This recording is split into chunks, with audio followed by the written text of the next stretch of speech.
So I'm going to get started. I'll call the meeting to order at 7:06 p.m. And I'm going to start by reading the script for remotely conducted open meetings. As a preliminary matter, this is Aaron Vandestein, the chair of the Grafton Public Library Board of Trustees. Permit me to confirm that all members and persons anticipated on the agenda are present and can hear me. Members, when I call your name, please respond in the affirmative. Karen Sepitelli. Aye. Doug Bowman. Aye. Daniela Sharma. Aye. And Martin Essner. Aye. Okay. And staff, when I call your name, please respond in the affirmative. Beth Galloway. Present. And Beth Patch. Yes, I'm here. Great. Okay. So good evening. This open meeting of the Grafton Public Library Board of Trustees is being conducted remotely, consistent with Governor Baker's executive order of March 12th, 2020, due to the current state of emergency in the Commonwealth due to the outbreak of the COVID-19 virus. In order to mitigate the transmission of the COVID-19 virus, we have been advised and directed by the Commonwealth to suspend public gatherings. And as such, the governor's order suspends the requirement of the open meeting law to have all meetings in a publicly accessible physical location. Further, all members of public bodies are allowed and encouraged to participate remotely. The order, which you can find posted on the town's website at www.grafton-ma.gov, allows public bodies to meet entirely remotely so long as reasonable public access is afforded so that the public can follow along with the deliberations of the meeting. Ensuring public access does not ensure public participation unless such participation is required by law. This meeting will not feature public comment. For this meeting, the Grafton Public Library Board of Trustees is convening by Zoom video conference as posted on the town's website, identifying how the public may join. Please note that this meeting is being recorded and that some attendees are participating by video conference. Accordingly, please be aware that other folks may be able to see you, and that take care not to share screen your computer. Anything that you broadcast may be captured by the recording. All supporting materials that have been provided members of this body are available on the town's website unless otherwise noted. The public is encouraged to follow along using the posted agenda unless I note otherwise. We are now turning to the first item on the agenda. Before we do so, permit me to cover some ground rules for effective and clear conduct of our business and to ensure accurate meeting minutes. I will introduce each speaker on the agenda. After they conclude their remarks, the chair will go down the line of members, inviting each by name to provide any comment, questions, or motions. Please hold until your name is called. Further, please remember to mute your phone or computer when you are not speaking. Please remember to speak clearly and in a way that helps generate accurate minutes. For any response, please wait until the chair yields the floor to you and state your name before speaking. If members wish to engage in colloquy with other members, please do so through the chair, taking care to identify yourself. Finally, each vote taken in this meeting will be conducted by roll call vote. Great. I think we're ready to start. Do you mind pulling up the agenda, please, Beth?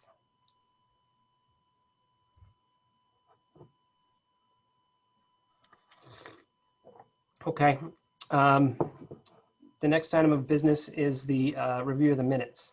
Beth Patch has sent out the minutes for the past few months, but does not have the meeting minutes for this evening. So did everybody get a chance to review the minutes that Beth had sent out and sent questions or comments? I have. Okay.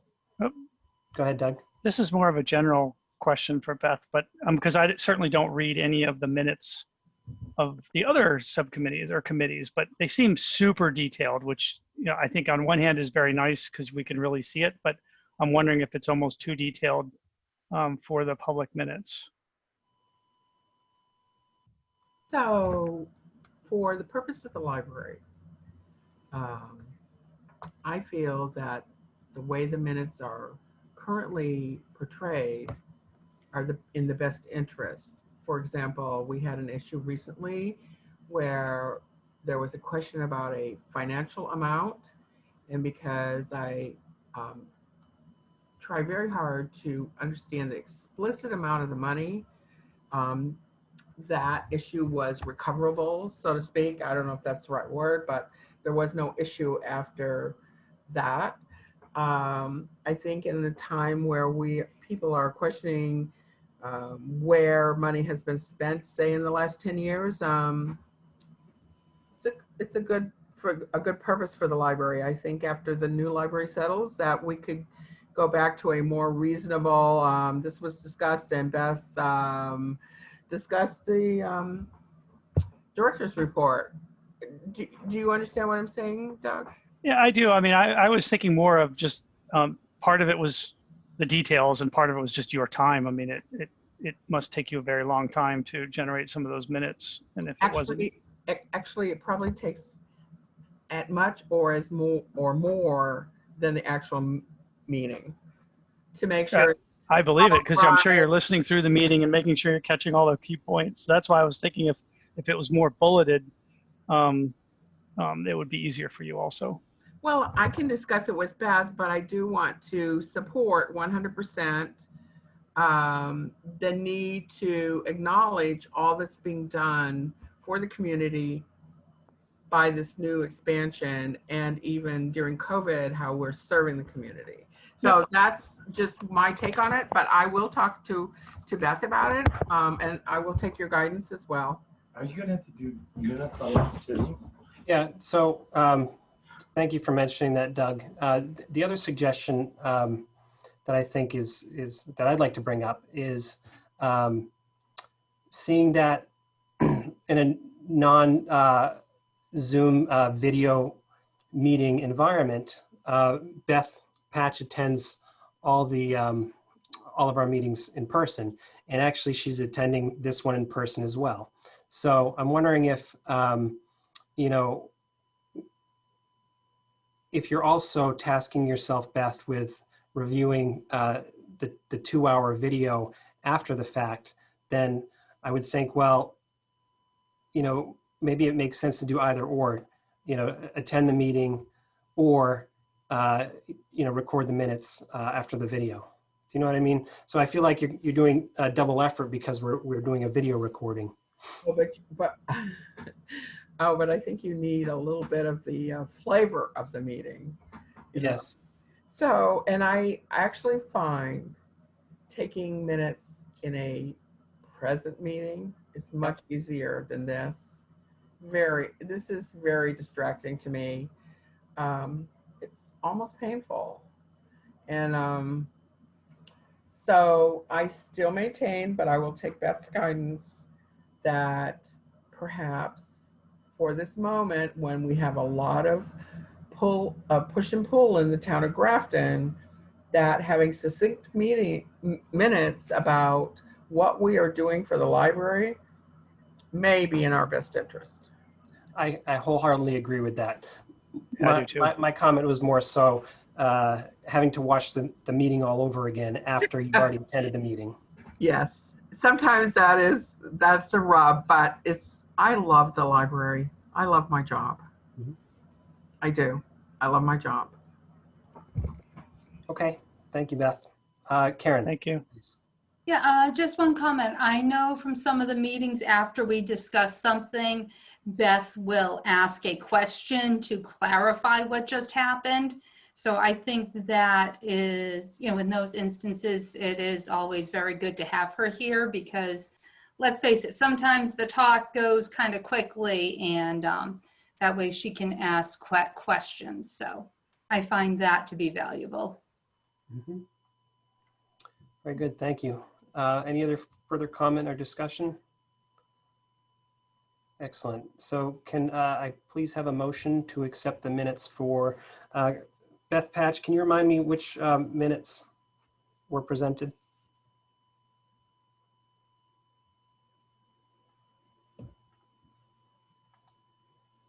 Sorry, Beth. So I'm sorry, but those I believe are 7/29. So that's the July minutes? Yes. Okay. I will be working on the August minutes this week. and I will send them out to you guys. So we have to accept the July minutes and also the special meeting minutes. Yes. Okay.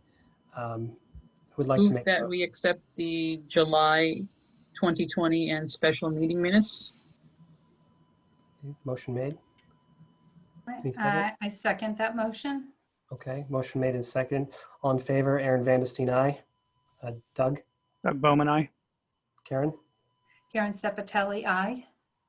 Daniela, Les Sharma, aye. and Marty. Martin Essner, aye. Great. Thank you very much. I declare the motion passed. All right, moving on.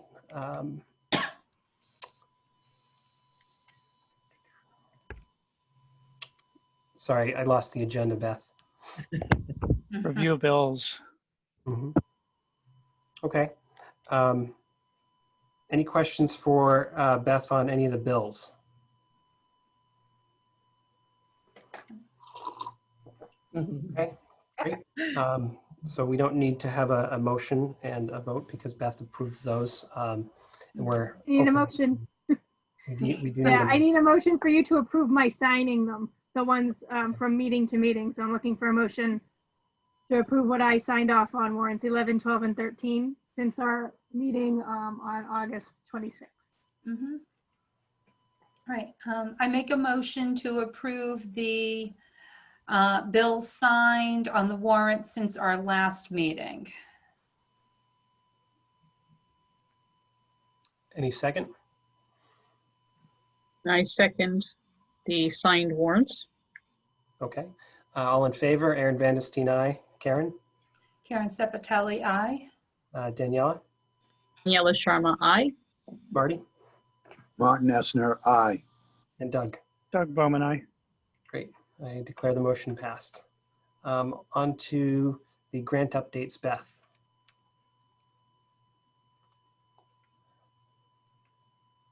Sorry, we can't hear you, Beth. Still can't hear you.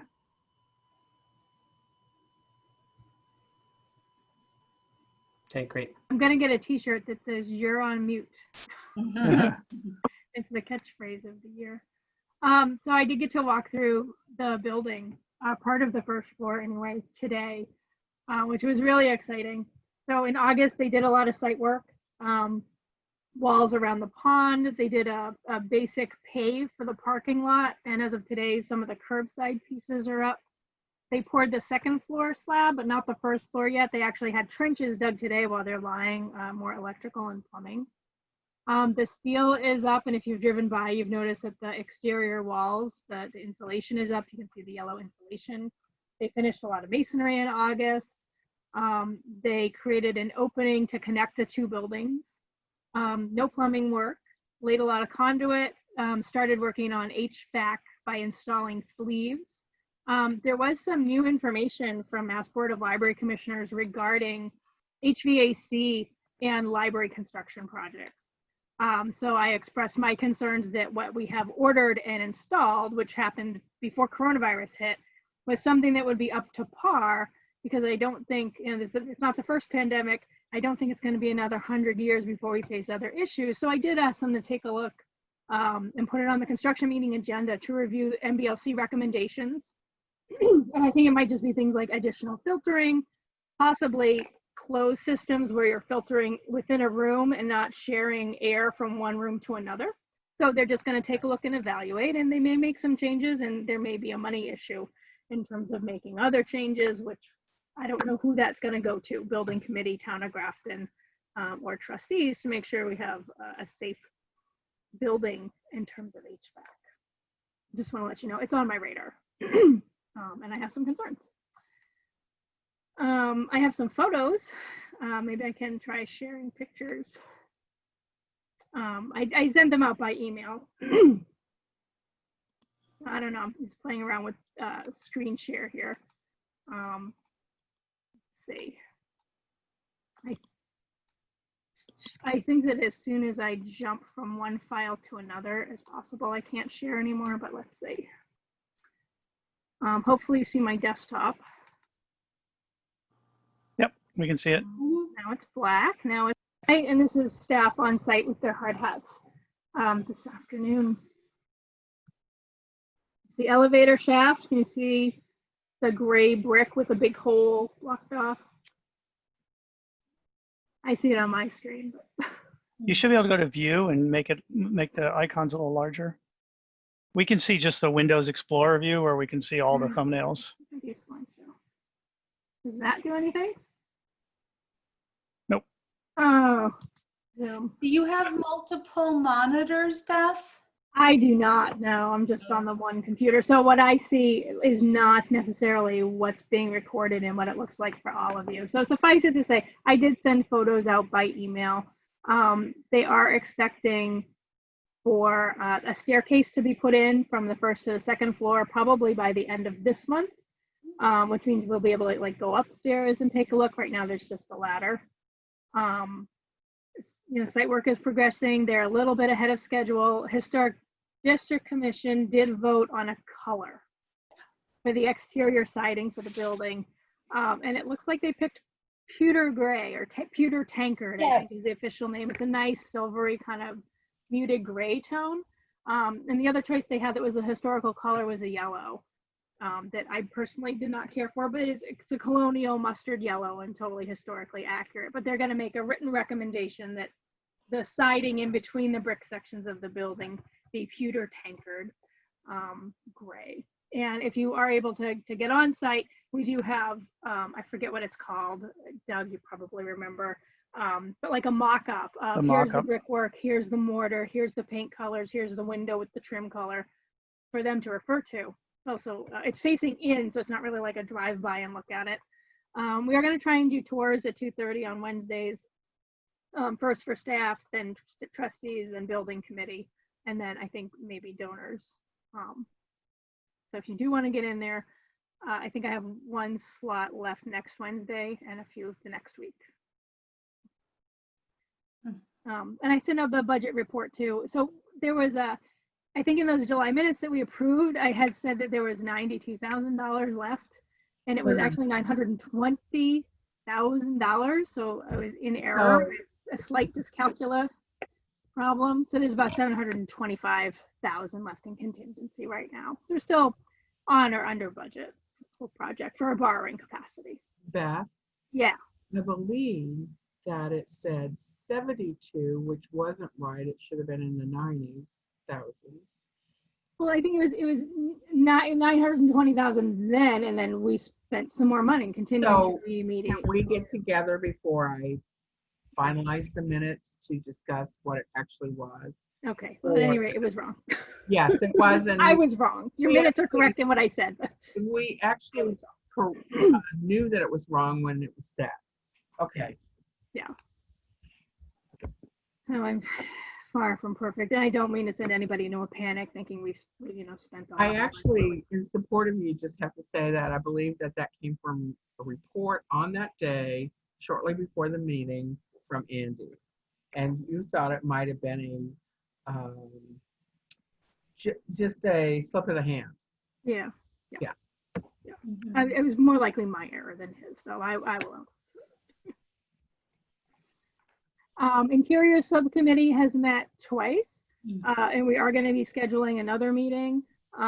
We have colors that the library planning and building committee is happy with. There's going to be a lot of nice bright walls, white ceilings, colored accent walls.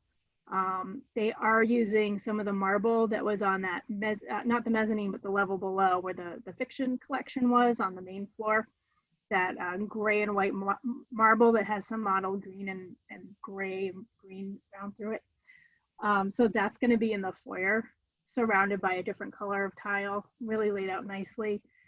We picked a carpet that has sort of a geometric abstract shape that's multicolored with repeating panels, and they're going to use the same carpet in different colors to designate the different areas.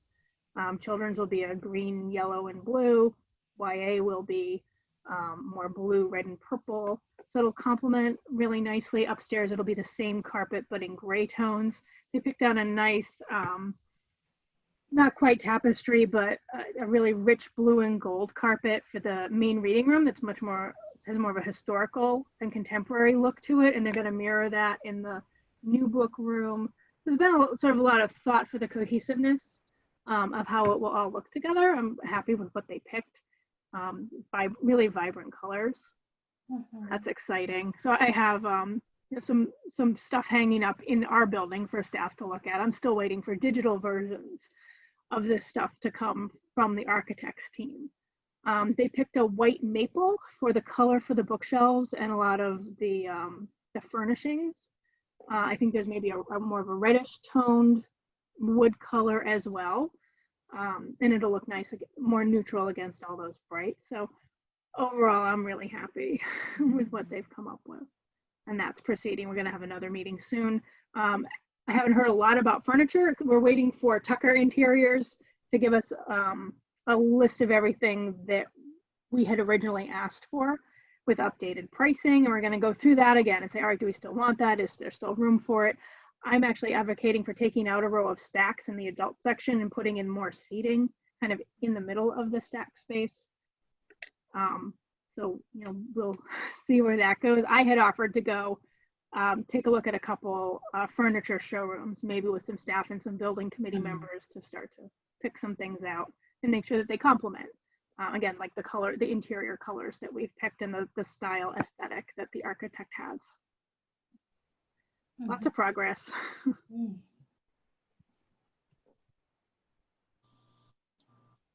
So email me if you'd like a tour and I'll help you set it up with Andy. Wednesdays at 2:30. Okay, thank you, Beth. Yeah, certainly that that figure did kind of throw me for a loop, but you know, I looked at it and I go, well, we haven't spent it all yet, so I guess there's no cause for alarm. But kind of the big stuff is out of the way. Yeah, so I really I got a tour last week and I liked their ideas for that kind of amphitheater idea that they kind of had going on to the left side. If you're facing the back of the building, the left side, you know, lower level. So that was kind of cool because that was just kind of an ugly little hill and you have to kind of hike up it to get to like a picnic table or something. So it's good that they're getting creative there. Any other comments for Beth on the building program grant? I just think it's fabulous. Okay, Karen?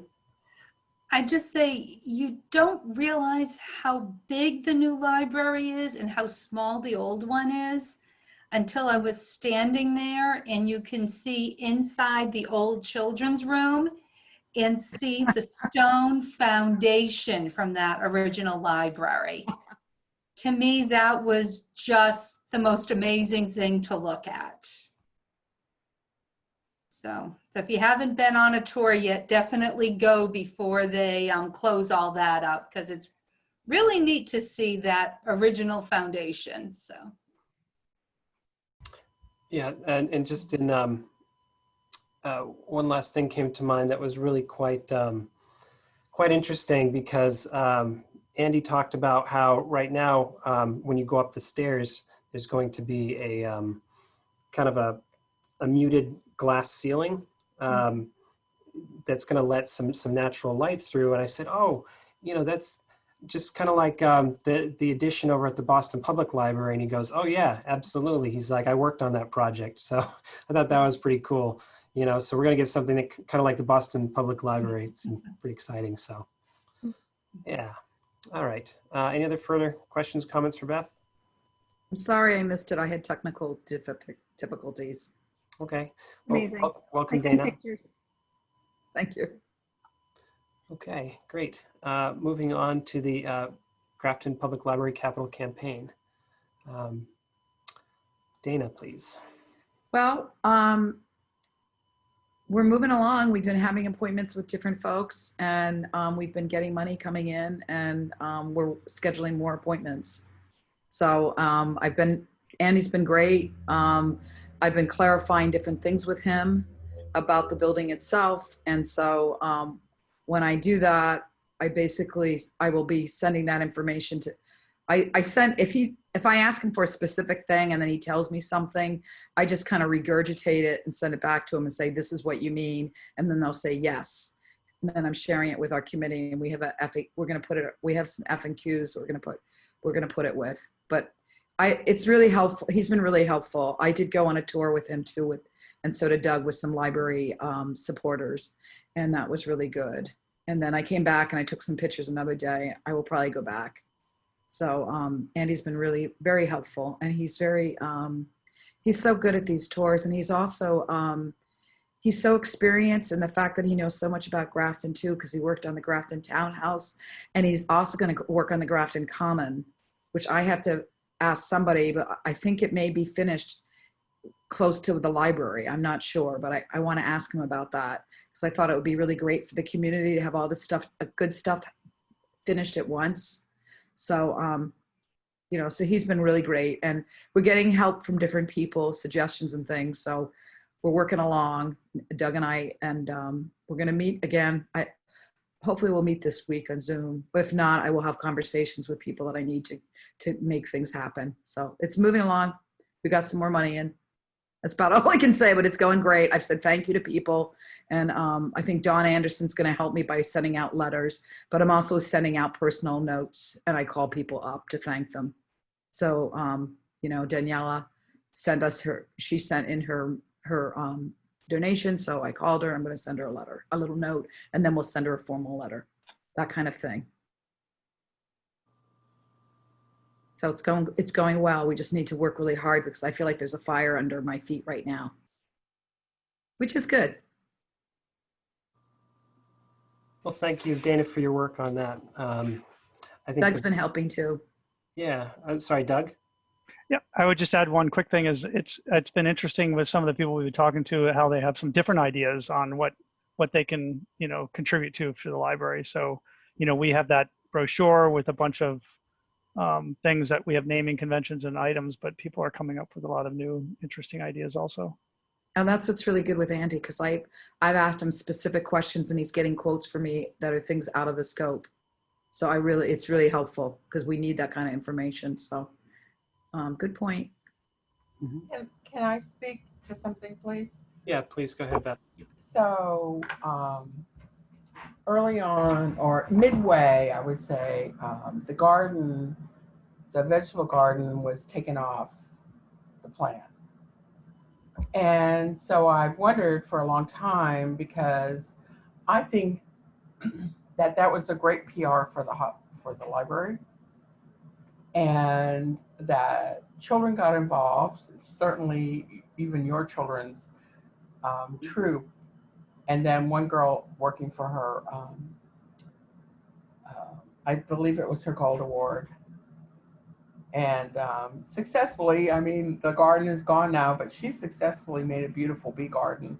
And those Boy Scouts cleaned out that. They just got right in there and dug in and moved anything that was underground. So I just have to wonder where has the garden, which I think was a great PR thing for the library, what has happened to that? And is there anybody, I mean, can somebody donate to the garden? Well, we will get the garden. We have, you know, there's, we do know that the Friends and the library trustees have given money. So there's specific things that we're helping out with. I think that we'll get a donation for that. If not, there's enough money in what we've given to the library to support that. We see that as an essential thing.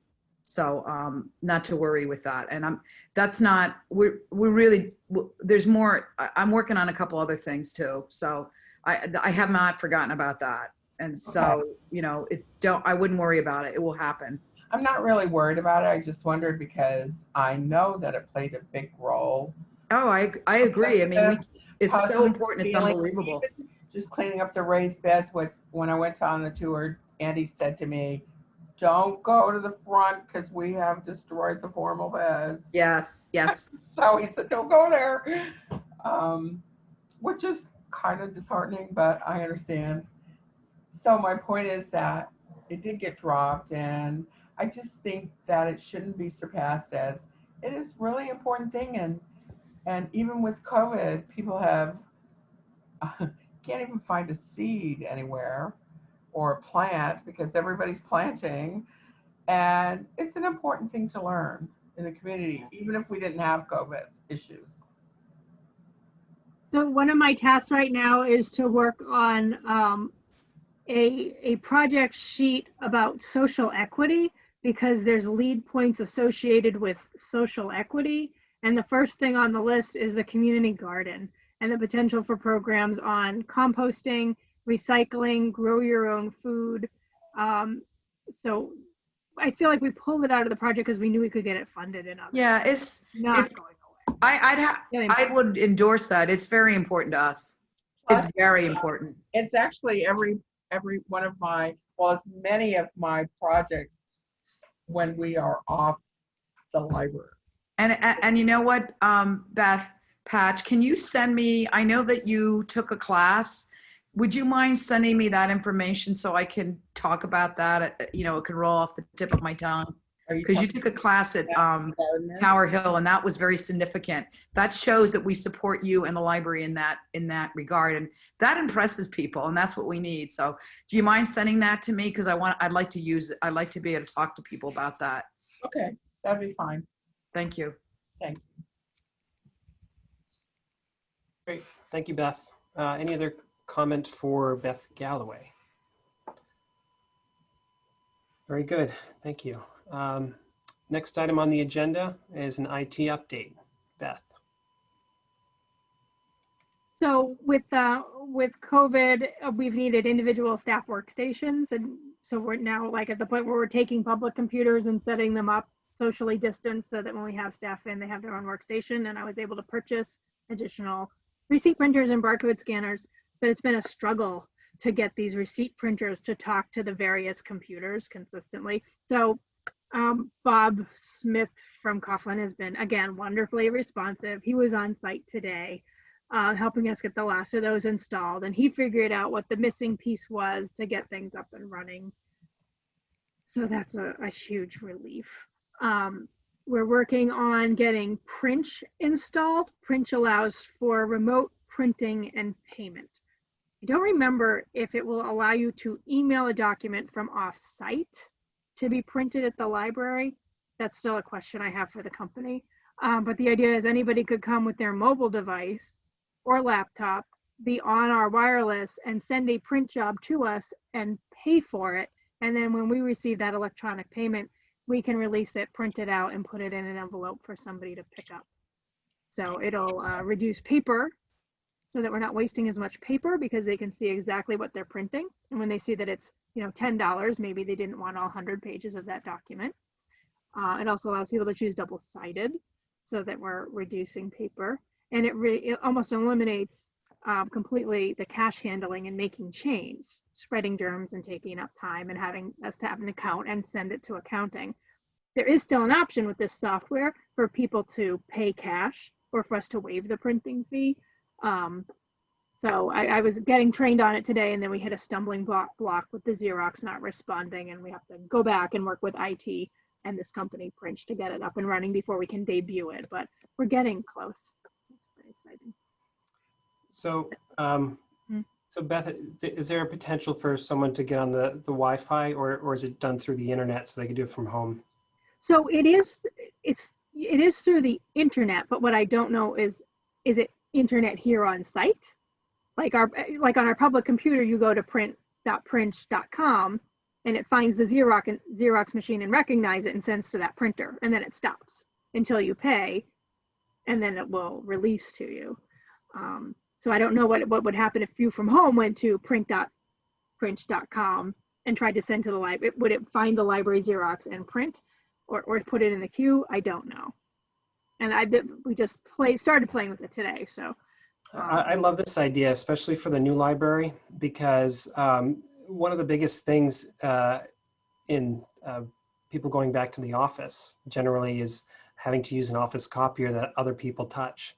And I don't know what the strategy is for copiers, you know, when people start visiting the library again, but this certainly eliminates the need for someone to go over and touch a copier to set the parameters to copy what they need. If they can just do it from the mobile device and then just grab only the paper and go, that's fantastic.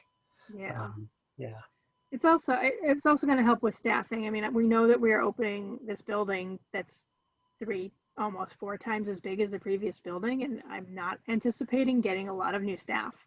So this is just another way, not to, eliminate staff or take away anybody's job, but to streamline and be able to use technological solutions to reduce some staff workload so that we can actually spend our time helping people create their resumes instead of trying to figure out where the print is. And I didn't want that many pages, and why is it printing 100 copies? And I wanted color, not black and white. All of that is sort of taken care of with that software. Great. Great. Beth, what's the name of that software again? It's called Princh, Princh. They had a booth at the Mass Library Association conference not this previous May, but the May before, and I met with them and talked with them. And Okay.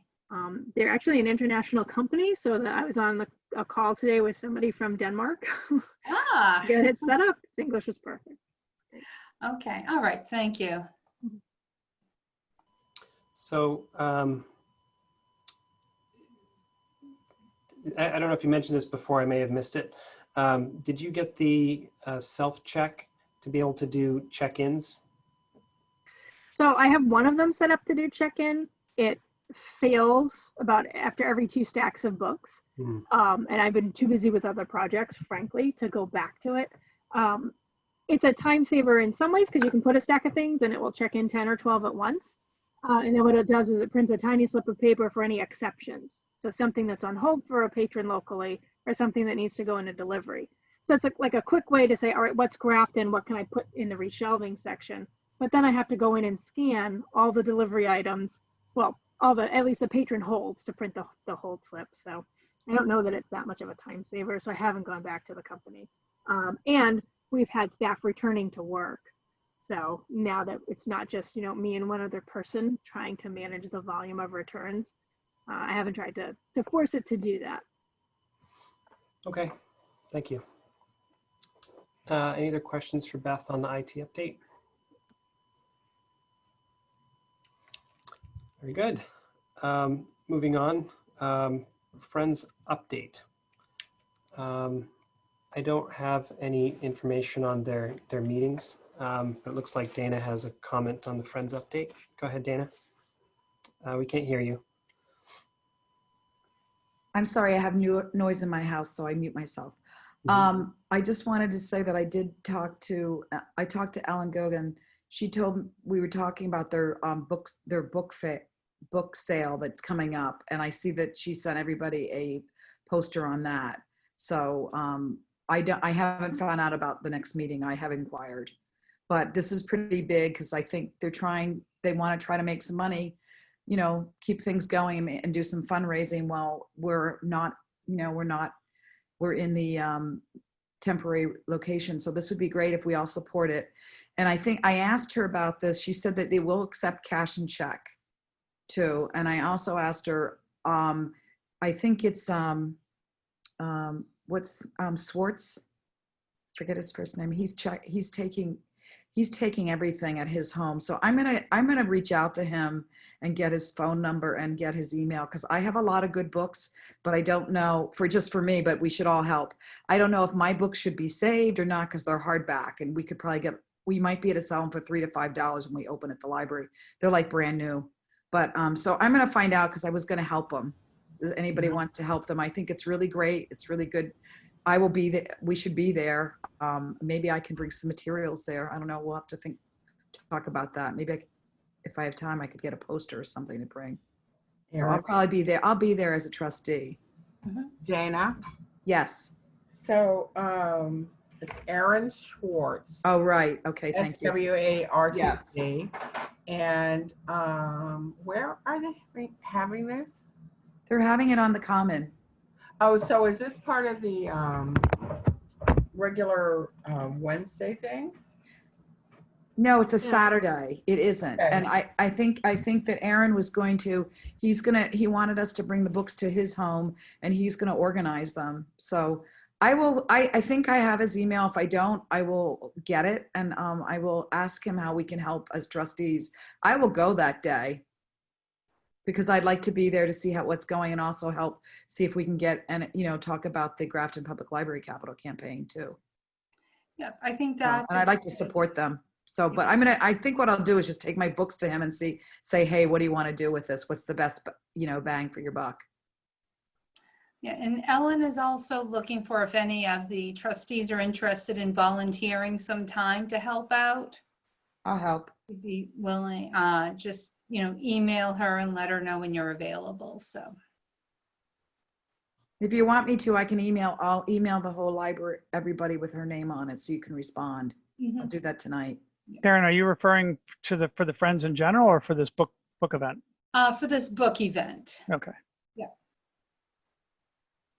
Yep, I had spoken to Ellen. I guess they're gonna start setting up at 9. They have a few people who were coming early already to start the setup. So she thinks they're basically all set for that. She was asking me like if anybody, has some time to go so that way the volunteers who are there can take a break, and especially without a building to go to for a break, if you want to do anything, they kind of have to, drive somewhere. So if anyone has any time to give them, they would be happy with that. But Dana, I think it's great, for you to go there, and talk about the capital campaign because. Yeah. I think I'll see if audience. I can get my daughter and son to help me too. Mm-hmm. Yeah. And I'll be in touch, but I'll send that to everybody. It's a great way. It's good for us to be as trustees out there with the public in the public eye. We need to do that. And we haven't really had very many opportunities in this COVID-19 days. So I'm pleased that this is happening. So I won't be able to attend, but you bring up a good point, Dana. Just opportunities to get out there and advocate, and just because that's our job, is to get out and just be with the public and kind of hear them and be available to them, because not a lot of people know what trustees are, what they do. But what would be kind of cool is if you could even wear one of your trustee badges. If if Beth, you think that's a good idea, perhaps we could get a couple of badges too, so you can identify yourself, and people may be more apt to come talk to you. Talk to you about the new library, or what they're excited about, or whatnot. So it's always nice. Okay, great. I see Beth nodding her head. Great. So for those of us who are still not 100% mixing outside, how can we help? How can I help? I'm not going to lots of public events still. I'm still, distancing a bit in that case. I would like to help. I do have books. I would love to volunteer, but I'm not ready to merge everything just yet.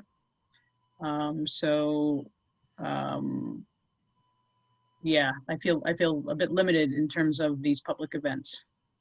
Well, Danielle, if you want to work with me, let's get some books together. Maybe we can get some. Okay.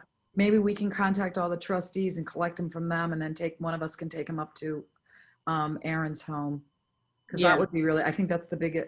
They need good books. Yeah. I'm going to be social distancing when I'm there, and I will have a mask on. Yeah. No, that I understand, but I'm still not even going to big groups, even with masks. I don't know how big this will be, because it can't really be that. I don't know. I guess they might have to. I'll take care of that. Right. I'll ask Ellen how they're doing it, because it would be great if they have to have a waiting list for people to come in. But I was at the farmer's market today. Everybody wore masks, but I'm not even ready for that yet. I was sanitized and everything. Okay. Yeah, I'm not even ready for that yet. So I'm more than happy. I have, a ton of books here, and would be happy to transport them over to Aaron's house. That would be great. I can do that. Okay, I'll let you know. I'll Yes. contact you. Question, may I? Marty? We went for the library. I've gone through a lot of processing on making, lack of a better term, quarantining books that have been returned. What's being done with these books to make sure that they're clean and free of COVID? The ones that are going to be sold at the by the Friends? I'm guessing it's much like the grocery store, shop at your own risk. I think they're gonna have hand sanitizer, but I don't know that they're cleaning anything. Oh, okay. Thank you. I'm gonna give my books to him as soon as I can, because if they sit untouched, they'll be okay, right? And if he wears gloves, so. Yeah, I I'll think get 'em. Martin was talking about the day. Are you talking about the day of the event? Well, both. Like when I don't people are browsing I don't know. the books? question Some- Yeah, supposition is going to be going in. I'm just curious. I mean, I have boxes of books here in my basement that my wife and I have talked about getting rid of. It'd be a wonderful place to get rid of, but the house is clean. We're clean. We've actually both been tested, but who know? I just don't know whether what's being done. Assumedly, nothing is being done to assure that the books have been quarantined or I wouldn't say that. Do you want me to send Aaron an email and ask him? I'll ask him. well, I like Daniela. I'm not prepared to go to the event myself. I'm maintaining a very conservative. I'm just wondering about other people going, and whether they would be discouraged, like me, discouraged from going because they don't know about the books themselves, or what. I just think to me, it was a sensible question. No, I think it is, but I know that this Saturday they're going to have at the Congregational Church, they're going to have like a some kind of they're going to have a browsing area for for household items and stuff, and I think books are included in that too. I will ask him to see what's happening. Yeah, You can see she did say all books have been sanitized as possible, so. well, she But did. I will ask. It's right on that flyer. Yeah, I will Well, ask him. I mean, that's easy just by leaving the books somewhere for a long period of time. Like But 4 to 5 obviously- days though. Right, but And then he has this to is pick them up with a couple gloves. weeks away. Yeah. Okay.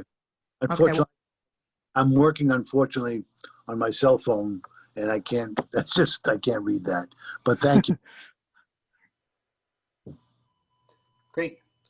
Thank you, Marty. Any other further comment on the Friends book sale or otherwise?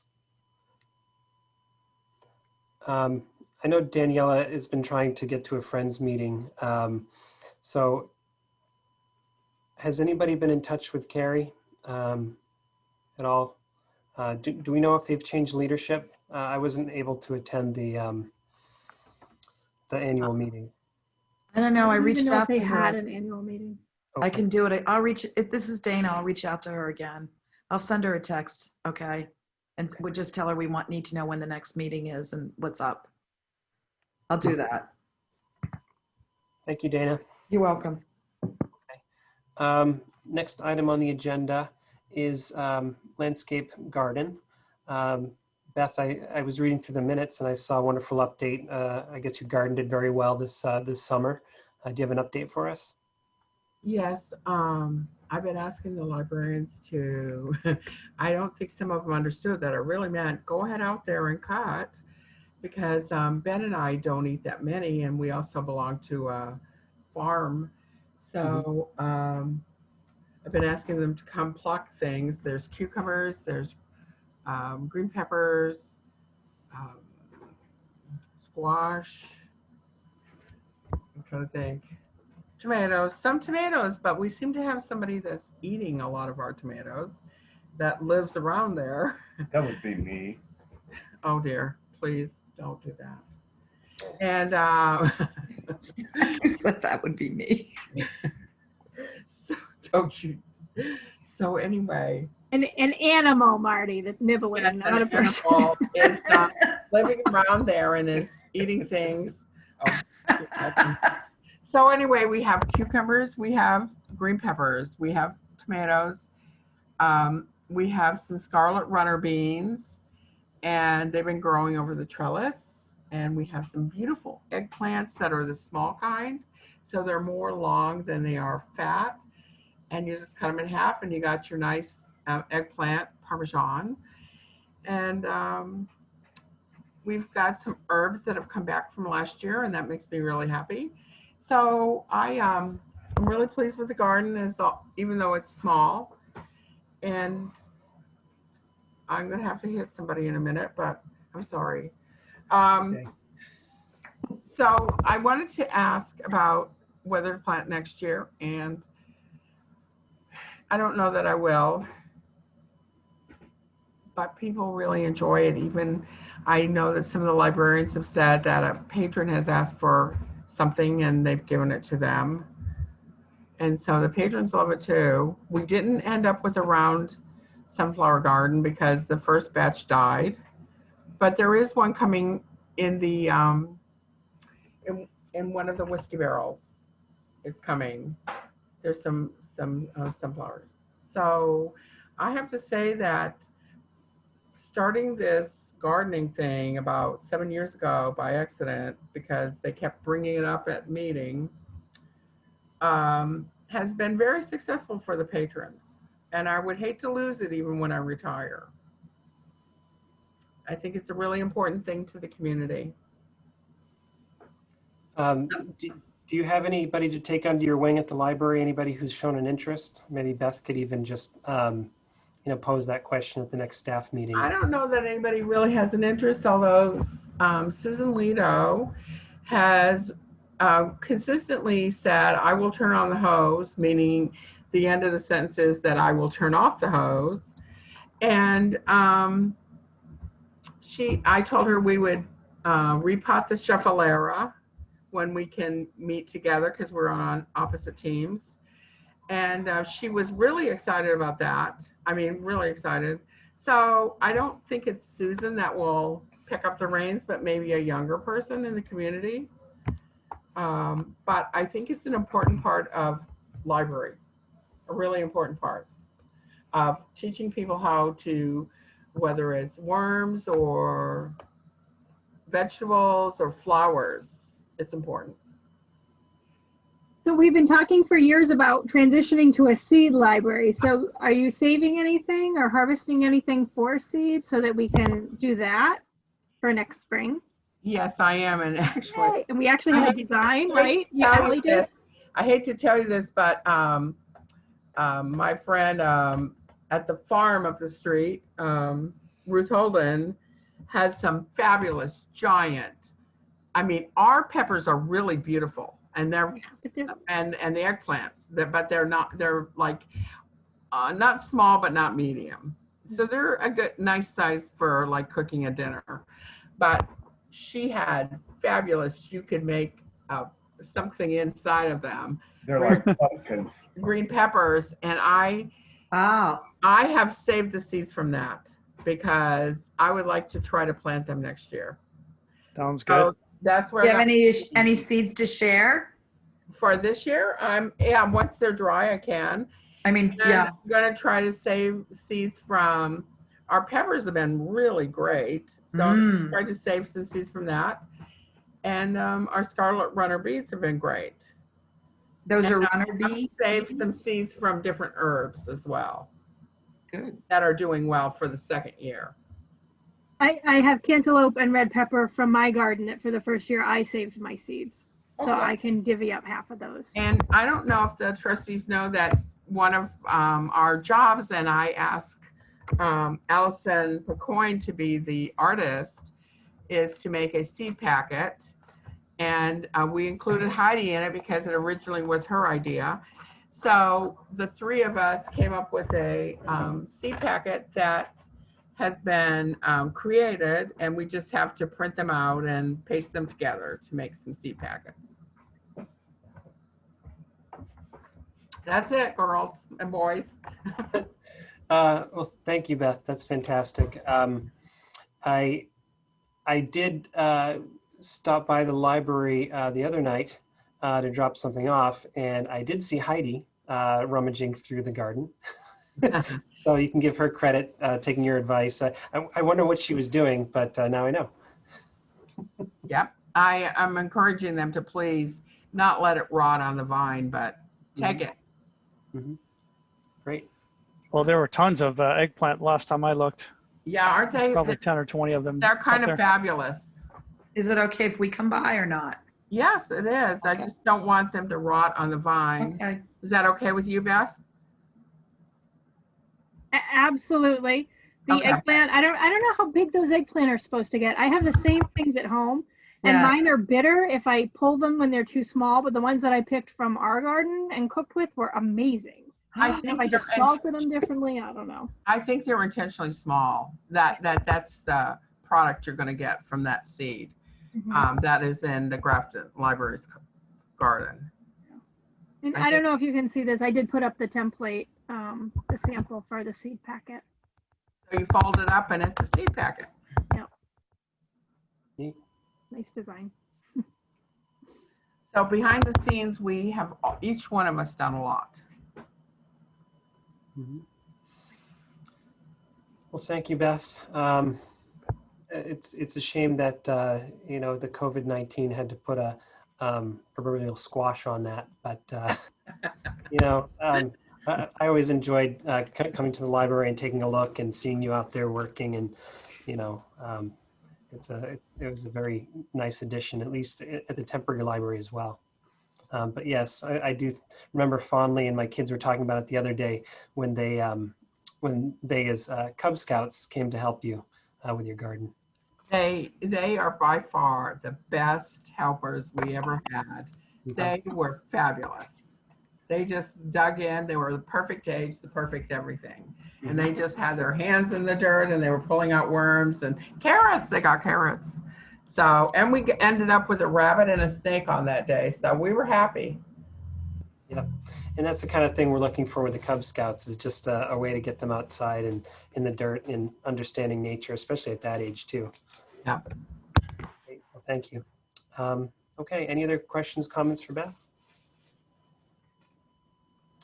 Very good.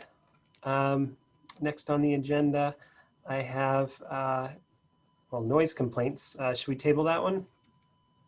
Okay. Moving on, any space issues new to bring up? Yeah, one that I want to share. Sure. We are starting to get questions from people like, when can I come browse? Here's why you can't come browse. So IMLS, their newest study on plastic items, had residual COVID-19 virus on materials for 6 days, but then they didn't continue to test to see how long actually does that stay, and how viable is that virus that's lingering. So we're now quarantining for a week, and expecting people to always be washing their hands. We don't have the PPE to hand wipe every book and item. Books are not breathing at you, so they shouldn't be any more really than a danger of, if you go to the supermarket or you're out and about doing other shopping, you're touching things that other people may have handled and just need to take that precaution. But we are quarantining for 7 days. So this is I hope you can see the slide. It's our periodicals room. Those are the newspapers and magazines stacked at one end. And because we want to have space in between the items, the virus lingers longer if things are stacked or pressed together. So we've got books, lying flat and standing up on ends so that there's time for things to dissipate. And we used to be able to fit all of the adult stuff for the week in one room, and we've now spread out. So we now have the children's program room looks like this. Part of the children's room looks like this. The large print reading room. There's just books everywhere. And the tape guidelines are so that the page and volunteers can shelve and pull materials to go to other libraries.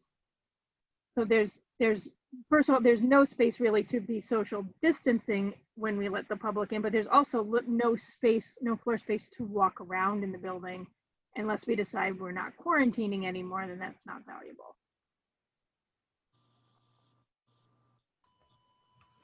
It looks like a mess, but it's actually very organized for what's where and when we can check it in. People should be aware that this is in your email notices now too, if you get a renewal or a reminder. Most libraries are quarantining for a week. So you're gonna see something stay on your card. Even though you put it in the book drop 5 days ago, it's still on your card until that week has gone by and we've checked it in, and that's when we waive the fines. We're checking in on Amazon. Yeah, I know that makes some people nervous, seeing it on their card after they've already returned it. Certainly was a shock to me as well, but understanding that items are being quarantined, I think after that was explained to me, I don't know how much of the public really understands that though. But do you have proper signage at the book drop? I think you do. We do, yeah. And I'm about to update. We've been putting a flyer in every bag of books, and we did that maybe the first month, and now we're only doing it for the new, new customers, so to speak. It says, welcome back, and here are the precautions we're taking, and here's the training that we've had, and at that time we were quarantining for 72 hours, so it needs to be updated. But there's a note about items remaining on your card because of that. So again, this is something they just added to the email notifications for renewals, and your book is 2 days overdue, 14 days overdue. You'll see that quarantine notice as well. Because you're going to get an email after those 2 days that your book has not been checked in yet, with an explanation, a little bit of explanation why. So if after 14 days it's still not checked in, that's when you want to call us and say, is a book missing? What happened to the book? Mm-hmm. Okay, great. Any other questions, comments for Beth about space issues? All right, on to some new business. We have the budget subcommittee. Beth. So this is just a personal request. So every year I'm tasked with looking at last year's budget, evaluating it for what do we need compared to the bills that we paid a year and a half ago, and what was our request for the next fiscal year, and what should it be for the coming fiscal year. And then I usually do that on my own, and I send it out to the trustees to review. I feel like nobody is actually doing the math and double checking my formulas. You're all wonderfully trusting, and I appreciate it. But I really need someone to catch my errors. I have to do a personnel spreadsheet that has formulas. So I'm just looking for more help for the nitty gritty putting the budget together, especially given we're opening a new building. I want to make sure that I budget for everything that I need to, like, oh yeah, we're going to have an elevator that needs to be inspected and licensed, and we need to put that cost in. So I'm looking for some people to meet a couple of times between now and I think it's going to be to October 15th or so, to look at my expenses and personnel requests and equipment request list for FY22. That'll be due to the town October 15th, discussed in November and December with our temporary town administrator. So we currently have we have a temporary town administrator, no assistant town administrator, and no accountant. And that's who we usually meet with. So I think that it's a time to ask for some extra support for the trustees to make sure we get everything that we need for the new building. And then the rest of the budget cycle is in March. It goes to finance committee January, February, and then we have those hearings in March, and then the budget goes to town meeting in May. Beth, when do you anticipate needing that reviewed? I mean, what days, when specifically? I can be flexible, except that I'm only here every other day, so I've got to have something drafted for October 1st. Wow, okay. Yeah, at least like to share with folks on this board. Okay. So that by the 15th or so, we have a staff meeting tomorrow. So, and it may be that capital is due the 15th and the budget is due November 5th. I don't remember. I don't have it right in front of me. Well, Beth, do you feel like you need the spreadsheets reviewed for all of the formulas and stuff like that? Yeah. Right. I can take care of that if you want to send that to me. Okay. Because even if the whole thing is not completely done, I can still check all the formulas and everything. Okay. Yeah, and I'd be glad to review the list and see if there's something that missing, especially as it applies to the new building. Yeah. I can help too. Okay. And I think another question is we can put in capital requests. And given that we do have contingency money and we do have a furniture budget, like I'm still waiting for those furniture and equipment requisitions to say, oh, are we going to have enough computers? What about how are we going to manage them? Because the software is a new, the management software is a new cost. We've got the printing software, but now we need to manage sign up. So it's somebody go, did you think of this? Did you think about that? Did you think about maintenance for this? Things to add to the allocation. Yeah. Well, maybe we could review it and have some Zoom meetings. Would that work? Yes. Or just, okay. Yeah. So it looks like Beth is looking for some very specific items. So thank you for being targeted with your request. And it's really just Well, one, to make sure there's no error in the calculations in the spreadsheet, making sure the numbers are right, but also just making sure that you're thinking about everything that you need for the new building, which is very hard to do. And I think Doug was willing to help with that, which is fantastic. Mhm. One of the things, so I think for a budget subcommittee, I think 2 people is fine. And thank you, Dana, for also volunteering as well. I think maybe just Doug and Karen for now, if you guys would be willing to be a resource. And I'm willing to be a resource as well, in the sense that when you start thinking about technology, you know, it's something you could bring in subject matter experts for, right? So if you really kind of need to think about the technology you need for the new building, I can certainly be a resource for that. So please don't hesitate to tap me if you need to discuss that. So any other, go ahead, Well, Doug. it's somewhat related. I know the action plan is on the agenda too, but do we have a target, I don't know, capacity that we're planning on opening the first year, like how much of the building should be in use versus the next year so that when we build out the technology, we can kind of space that apart? Is that part of the action plan, or is that just something you're trying to factor into each budget? I think it's going to get factored into the budget. So, like for example, the building program called for, instead of a computer lab, 4 different carts holding 5 to 8 laptops or tablets or some combination, with the idea one would be in children's, one in teen, one in adult, and one reserved for staff for overflow. And then people could go to 3 specific desks, you know, check out the age appropriate computer, use it in the age appropriate area, be able to print remotely if they needed it. And they would also still have like a cohort of machines to pull, bring into the program room and have a, you know, pop either a scheduled program or pop up homework help or whatever. So that could be 32 computers off the bat, if that's what we budgeted for, or it could mean 20 computers. Like I'm waiting for that final requisition based on the original estimate and now what's the cost now and what is their space for. Yeah, okay. Yeah, but I certainly think, yes, we could buy, you know, 20 off the bat combinations of laptops and tablets, and they don't need to be, you know, $2,500 machines. You know, maybe some are going to be Chromebooks. But I think that another piece is that the licensing, to make sure that we have all the products that we want on them. And that may look different, like in the teen area, maybe there's going to be, you know, different software than in the adult. I don't know. Yep. It's sort of those kinds of things. And what is the project paying for? What's a capital expense? And what should be in my library equipment budget? Because those are 3 different lines or accounts. Yeah, and you're absolutely right. I think you can probably get away with machines that don't break the bank technology-wise, but just have the right specs for what's needed.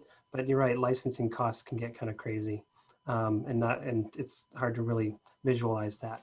And town IT may cover some, you know, like for Word or antivirus, but I think they're not going to cover, you know, deep freeze or clean slate, which are the patron uses a computer, they reset it, they can download and install and change the desktop color. But once we reboot it, it goes back to that default and, you know, eliminates viruses and all of that.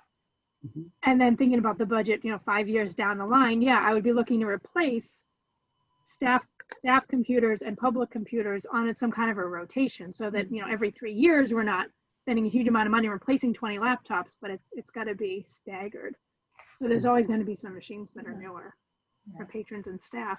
But you know, the public computers now, which I'm currently repurposing for staff, as we need these individual workstations, and also as our machines are starting to die because they're all 6 or 7 years old. And we had slated to be replacing everything as part of the grant project. Some last leg computers. Okay. Not mine. My new laptop is wonderful. Thank you. Great. Any other comments, questions for Beth on the budget subcommittee? Nope. Very good. Thank you for our volunteers. On to the next agenda item, which is staff masks. You're still muted. I'm trying to pull up the thing that I want you all to look at instead of unmuting. So I invested in these masks that have unfortunately not arrived yet to show you. This was an Indiegogo fundraiser to create clear silicone fitted masks in 2 or 3 sizes.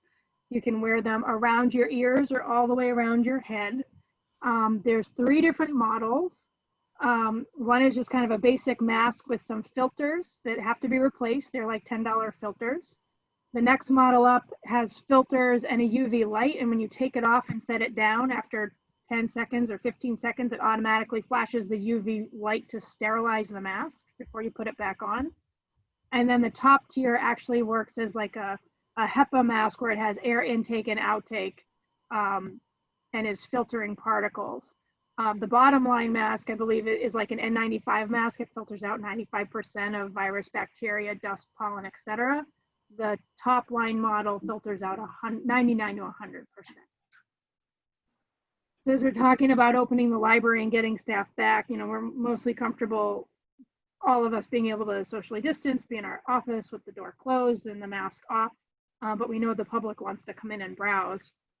And this is something that I shared with staff, and they pretty unanimously said, yeah, if I had something like that, I would have no problem working with the public again. So I wanted to bring it up for consideration. I don't need an answer tonight, but I'd like you all to take a look at leaf.healthcare and evaluate it and see if this might be a good investment. For us to purchase 20 masks, the low line one is like $60. The highest priced one is $199. To purchase $2,200 masks for our staff members to wear so that we can reopen to the public. And then they would, I think, enter at their own comfort level and risk. The public would still have to wear their masks. And if we wanted to let them in, we would not be able to quarantine to the level we've been quarantining. It would be just like at the supermarket, hands have touched it. You come in with your gloves, we'll provide sanitizer. We're not cleaning things. Use at your own risk because we're not expecting you, again, to be putting your hands on things in the library and then either touching your face or your mouth or your nose or your eyes. So it's a funding request for you to consider. Again, I said this was an Indiegogo thing. I signed up for it in July. My mask has not arrived yet. This is a brilliant idea designed by engineers who have no customer service or PR background. They had funded through Indiegogo, and we're going to do phases and produce the cheapest mask first, and then do a second round of the next tier, and then the third round of the highest tier.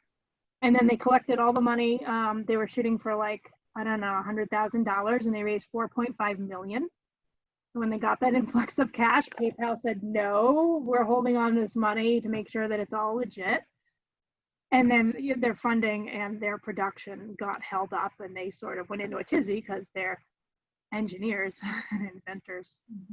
So I would like to get my mask and wear it and evaluate it, but I just wanted to plant the seed that this might be something we want to consider.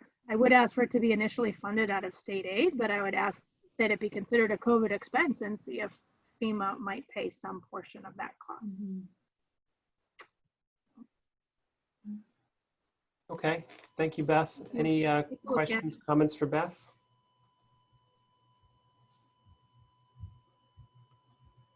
Great. Well, I encourage everyone to take a look. Doug, were you going to say something? Well, I was only going to agree that it looks great. I guess my only concern is that it may or may not be available, right? Like, when is it going to be available? But yeah, certainly look into it some more. And there may be other similar type products. This is one that I'm aware of, and like I'm waiting for mine to come in. I have a question. Now, will this mask protect people from library staff from being exposed to the air that's around them from other people? Okay. Yes, that's the entire point, actually, to keep my staff safe and healthy and at work. Yeah. And any that highest model that I said, it has air intake and outtake. So you're breathing in a filtered air, and then any air you're expelling is also a filtered air. So it's not going to infect other people. And do you have to replace the filters? You do. It's $10 to $15, and they recommend doing it every month. So there's an ongoing cost for filters, and you can buy bulk at the beginning, I think. Because you're thinking, so I mean, so you're thinking, I don't know, like that we might be using those for 6 months or longer. Yeah. Okay. Thank you. Great. The town has provided us with a cloth single layer mask for our I wanted to let you know that at the hospital, we have started wearing shields as well as masks. Yeah. And that is to protect the people we serve, which is our patients, because we go out in the community. So although they've never said that to us, administration, that is what we are keeping safe as our patients. But the other thing is that today we got a memo that it is mandated that you cannot refuse or you will be fired. And we will have our COVID test once a week. And to the point where we no longer have any COVID for 2 weeks straight. So the state is, stepping up on it. It's nice to know that I'm negative all the time, but I don't do much different. But I know I had a point and I've forgotten it. Well, the eye protection. Yeah, the eye protection. But we need, if we're going to start serving people in Grafton, there's many, many people. You may have run into a friend that you're like stunned they're not wearing a mask. And I'm like, what? And they're not wearing a mask consistently. And I personally do not want to serve that person without having some protection, because I would say, just like I've said to 2 doctors at the hospital, where's your mask? One said, oh, it's dirty and it's in my purse. And I was like, wear the dirty mask. And then I reported it to her 2 supervisors, because I'm sorry, she may be a doctor, but it's my life too. And so when we bring in patrons who don't respect that law and don't keep themselves safe, I want to be protected. That's all. I will say that staff also have varying degrees of what their own comfort level is. And what's mind-boggling to me is no big deal to other people on my staff, and I cannot control what they do on their own time outside of my building. So, I see. but So- I can control what they do. So I'd just like to clarify something. So I think I heard you say, with something like that, you guys would be ready to serve the public again. And I think that's great. However, the current space you're in isn't really conducive to social distancing, right? So it's kind of a moot point. I mean, I know you guys want to be safe with each other at work and working in that space, but I don't know that, we're close to making a decision, even if we bought something like that, to just open the doors up, right? Yeah. So if anything, I mean, I think we'll be ready to start serving the public when we have an appropriate space to do so. And I know could be a year or so from now, but that's kind of where our head's at, I think, for everybody. And also until they have a vaccine, I think, right? And people are comfortable going out again. Should we reopen the library? I think, I probably speak for many of us and, sharing that concern that probably don't want to open the doors quite so soon, even if you guys did have proper masks. Well, it's interesting because different libraries are doing different things. I'm not saying they're right or wrong, but I mean, I went and I visited Westboro and I visited Sutton, and they're open.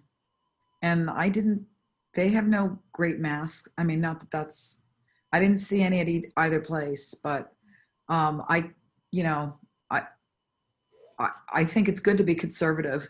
I mean, both of those are old building too. So, I mean, they're not, I think our building is probably, not in great shape compared to theirs, but I don't know. It seems like people's ideas about this are all over the place. And I don't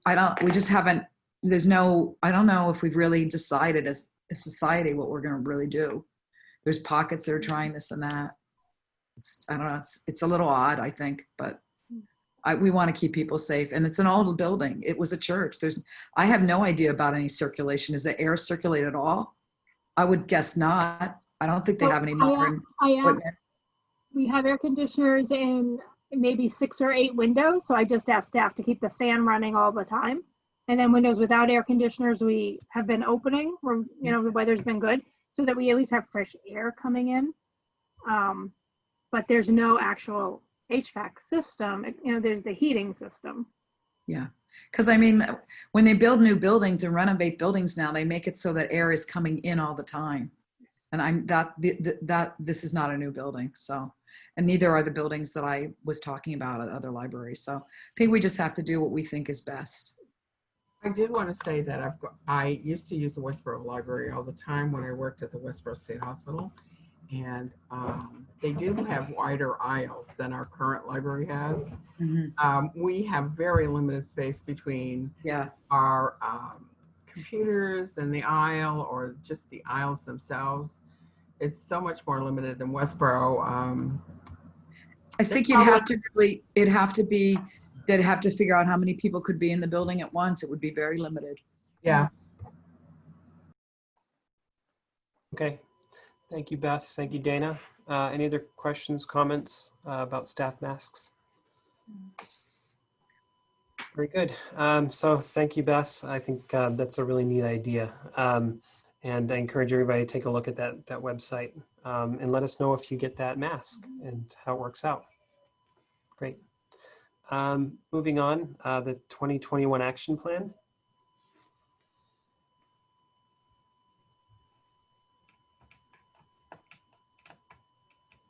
Love to see it.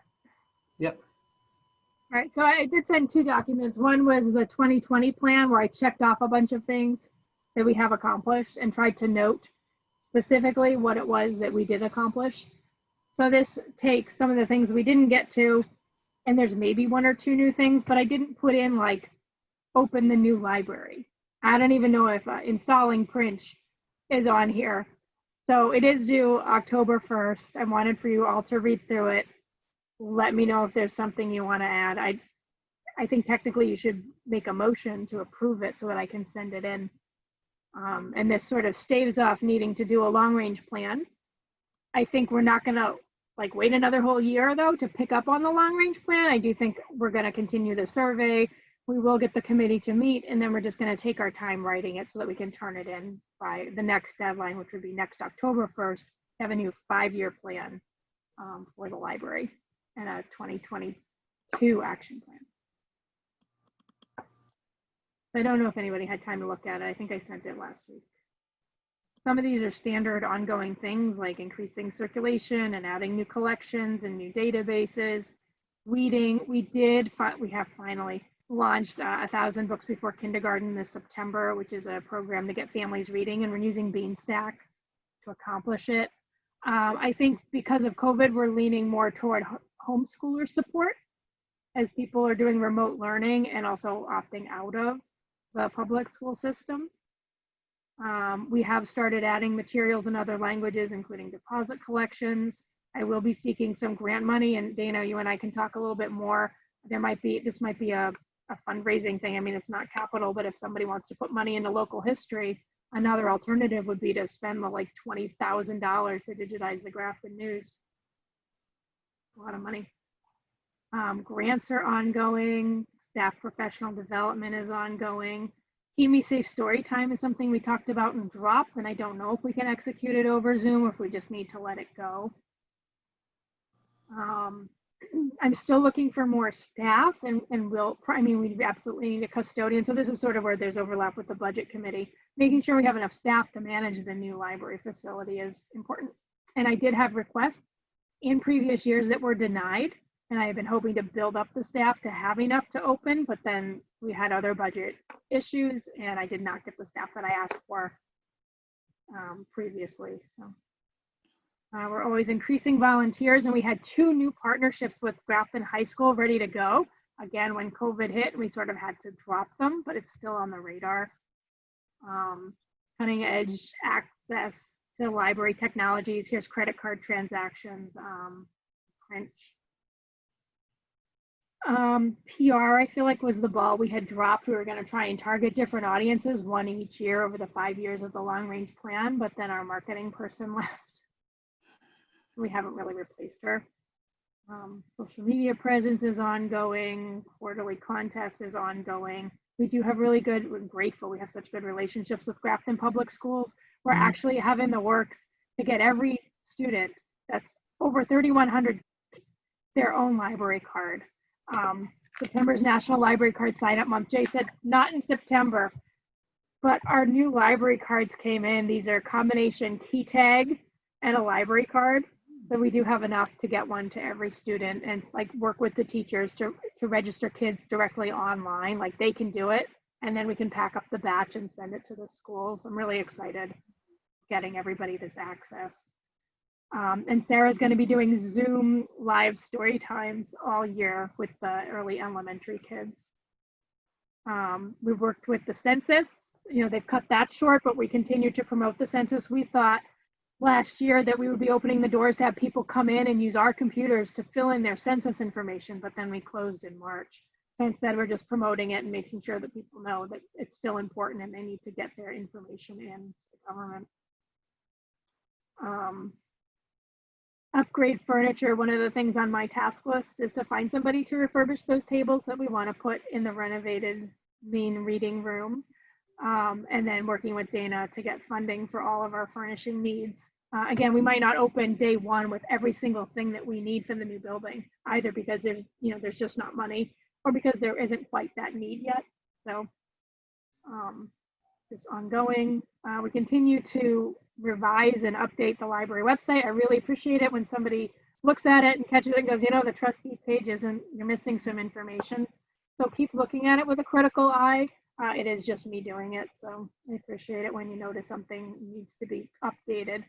The company that makes our website, Influx, does have a new design. Our website now is 6 years old, so we might want to be thinking about paying for a redesign and keeping up with the times to be more modern and to have our new library featured prominently. In conjunction with the new physical library facility, a new virtual site might be something to be thinking about as well. And I think that's been in the plan. So that's sort of over the next year, the direction that I would like to be heading based on those 6 roles that our community stakeholders picked back in 2016. Yeah. But if you have things to add, I'd love to know ASAP so we can get them in. If you think good enough and this will satisfy Mass Board requirements and you want to make a motion and vote on it tonight so I can turn it in, that would be really wonderful. Okay, I think I saw Doug's hand go up first. Doug? Well, my only comment, I read through this too, and is a number of them had dates this year, like October, November of 2020. Were those actually accomplished, or should those dates be pushed up? They probably need to be pushed out. Okay. Mm-hmm. But Okay. as far as the objectives, I think everything looks really good. Yeah, I think at our last meeting, we authorized Beth to get a 1-year plan in place so that we could meet the deadline, so they wouldn't have to get exercise the extension. So this is great. Thank you for completing this in time. Karen, did you have something to add? Just ditto what Doug said, just, adjust some of those dates and it looks good to me. A lot of great objectives for the community. It ties in with the new library. Yeah. So it looks really nice, Beth. Great. You see that I'm editing in real time here. I Nice. think that was it. Everything's 2021 or December 2020. Yeah. I agree. It looks great. Mm-hmm. Okay. Feels doable. Yeah. Take some pressure off of me, so thank you. I just had one question about actually, you've got it right there on the screen. Databases and adding new databases and training on databases. Can you explain a little bit about databases in general? Because I think I understand, but I think maybe for the benefit of everybody here, maybe we don't really know what that resource is. Please go ahead. I think a better term now for it is electronic resources, but that's really vague. Like people don't know what you mean when you say databases, and it's a range of products really. So under the scope of library databases are collections of materials, like newspaper archives. So you can go online and read the Boston Globe, not today's paper, but yesterday, back 10 years, New York Times, not today, but yes, but back 10 years, and not in that nice slick as if you had a subscription at home and logged in, but going through the state website, you can get, you put in the date and get all the articles, not the ads, maybe not the comics, Okay. but the articles are there as a resource, the obituaries, all of that. And that's a database collection. Tutor.com is also technically considered a database, but really that's a service. So with the magazines, it's a state contract. You go to an address you bounce through our website to an address. It knows you're in Massachusetts and just gives you the access. It may ask you to put in a card number. I don't remember, but I think it's got some geolocation. If you want to use tutor.com, you have to go to tutor.com/Grafton, and you can use it for free when you put up in your library card, and then you can take it a step further and make an account. And now you have like an archive or record of all the things you did through tutor.com, which could include sending an essay, a college essay or a paper for a tutor to read and turn around in 48 hours, or a math question for them to do as an example and give back to you. It could be a live one-on-one tutoring session where they screen capture the whole thing and you can go back and review the lesson. It could be resume editing. That's just tutor.com. Pronunciator is a database. It's a collection of language lessons for like 150 different languages. And that's another one. You log in, you use your card and your email to set up an account, and then it remembers your progress for whatever languages you pick. Novelist is considered a database. That's when you bounce through our website and you just put in a search for like Danielle Steele, and it gives you a list of all of her books in order, and it comes up with, we call them characteristics or features, and you can pick out, what do you like about Danielle Steele? Is it the romance? Do you like her historical setting? Do you like the writing style? Do you like that some of the books are, you know, women's issues? And you can pick characteristics of the book to find read-alikes. So that's a database because it's a collection of, you know, somebody's gone through and tagged tons and tons of material so that you can come up with these customized recommended or suggested reading lists. Okay. So that's it. Freegal is a database of music. So yeah, it's Thank you. used interchangeably. It's electronic collections of curated material accessible by your library card for free. And every library has a different collection. So if you have a Grafton card and Westboro has a database that you want to use, like we have Hoopla for streaming and they might have something else, you can't use your Grafton number, won't work at the other local library. Yeah, yeah, right. I took a look at Mango at one point, and I noticed we have Pronunciator instead. So there's Right. completely differences in Great the database example, yeah. availability, and you know, thinking, well, gee, my library card through you know, CW Mars and the Massachusetts, you know, sharing network, it really doesn't. It's really not the same kind of service. So it's really important, I think, to make sure we have a good database collection for Grafton so that we can serve our patrons, you know, patrons' needs for sure. But so my, I guess my question was really